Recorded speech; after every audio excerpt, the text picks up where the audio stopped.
ನಮಸ್ಕಾರ ಕನ್ನಡ ಮಂದಿ. ಇವತ್ತಿನ ನನ್ನ ಡೈಲಿ ರೂಟೀನ್ ಆ್ಯಸ್ ಯೂಶ್ವಲ್ ಆಗಿತ್ತು. ನಾನು ಲಂಚ್ ಬಾಕ್ಸಿಗೆ ಅಂತ ಹೆಸರು ಕಾಳು ಸಬ್ಜಿ ಹಾಗೆ ರೋಟಿ ಮಾಡಿದ್ದೆ. ಮಾರ್ನಿಂಗ್ ಬ್ರೇಕ್ಫಾಸ್ಟಿಗೆ ಉಪ್ಪಿಟ್ಟು ಮಾಡಿದ್ದೆ.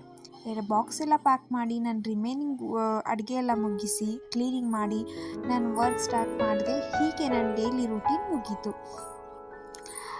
ಇವತ್ತಿನ ಒಂದು ಪುಟ್ಟ ಕತೆ ಏನಂದರೆ, ಅಪ್ಪ ಮಗಳಿಗೆ ಊಟ ಮಾಡಿಸ್ತಿರ್ತಾನೆ.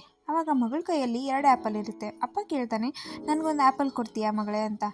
ಮಗು ಏನು ಮಾಡುತ್ತೆ, ಬಲಗೈಯಲ್ಲಿರೋ ಆ್ಯಪಲ್ನ ಕಚ್ಚುತ್ತೆ. ಅಪ್ಪ ಥಿಂಕ್ ಮಾಡ್ತಿರ್ತಾನೆ, ಎಡಗೈಯಲ್ಲಿರೋ ಆ್ಯಪಲ್ ಕೊಡ್ಬೋದು ಅಂತ. ಆವಾಗ ಎಡಗೈಯಲ್ಲಿರೋ ಆ್ಯಪಲ್ ಕೂಡ ಕಚ್ಚುತ್ತೆ.